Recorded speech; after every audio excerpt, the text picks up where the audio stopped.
ઉત્તરાખંડની જેમ ગુજરાતમાં પણ યુનિફોર્મ સિવિલ કોડ લાગુ કરવા માટે આજે મુખ્યમંત્રી શ્રી દ્વારા એક કમિટીની રચના કરવામાં આવી છે। ત્યારે ગુજરાતમાં 15% આદિવાસી સમાજ વસે છે। 1,45,00,000 જેટલી એની વસ્તી આદિવાસી સમાજની છે।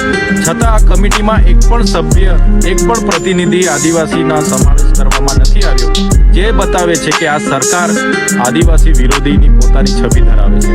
સાથે સાથે યુનિફોર્મ સિવિલ કોડ લાગુ થવાથી જે આદિવાસીઓના આદિ અનાદિ કાળથી જે પરંપરાઓ, જે રીત રિવાજો, જે રૂઢિઓ ચાલી આવે છે, જે છીનવાઈ જશે।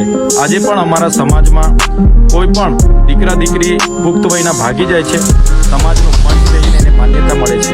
કોઈ વિધવા કે વિધુરને પુનઃ લગ્નની માન્યતા મળે છે, બહુ પત્નીત્વને માન્યતા મળે છે, કોઈનો મન મેળાપ નથી થતો એને છૂટાછેડાની પણ માન્યતા મળે છે, કોઈને દીકરી છે એના ઘર જમાઈ કરીને એને ઉત્તરાધિકારી નક્કી કરવાની પણ માન્યતા અમારા સમાજમાં મળે છે।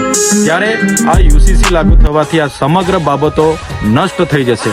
આજે અમને જે મૌલિક અધિકારો મળ્યા છે, સંવિધાનિક અધિકારો મળ્યા છે, જેમ કે આર્ટિકલ 344 હોય, પેસા એક્ટ 1996 હોય, 73 એની વાત હોય, 5મી અનુસૂચિની વાત હોય, કે જે પણ અમને અધિકારો મળ્યા છે, યુસીસી લાગુ થવાથી એ પણ અમારા નષ્ટ થઈ જશે।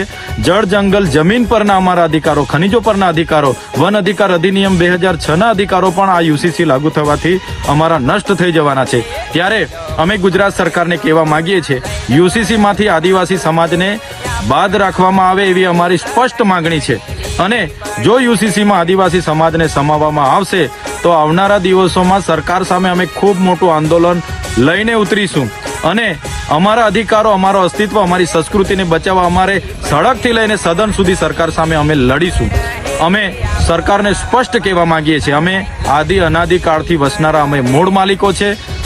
સમાનતાની મોટી મોટી વાતો કરનારી આ તમારી સરકારોએ આજ દિન સુધી આદિવાસીઓને ન્યાય નથી આપ્યો। આજે અમારી 15% વસ્તી છે, અમારે ન્યાય પ્રણાલિકામાં 15 જજીસ નથી, યુનિવર્સિટીઓમાં 15 કુલપતિ નથી, કોર્પોરેટ જગતમાં 15 ઉદ્યોગપતિઓ નથી, સેક્રેટરી સચિવાલયમાં 15 અમારા સચિવો નથી। અને દરેક ક્ષેત્ર તમે જોઈ લો, કોઈ પણ ક્ષેત્રમાં આદિવાસીઓને આજે પણ સમાનતા આપવામાં નથી આવી। આજે પણ અમારી સાથે રોટી બેટીના વ્યવહારો સુધી આ વિસ્તારોમાં નથી થતા।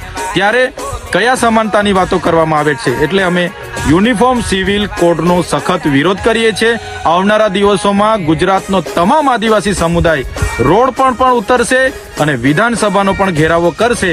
જો સરકાર યુસીસીમાં આદિવાસીઓનો સમાવેશ કરશે તો આવનારા દિવસોમાં સમગ્ર ગુજરાતનો આદિવાસી સમાજ રોડ પર હશે, એ અમે જણાવી દઈએ છીએ।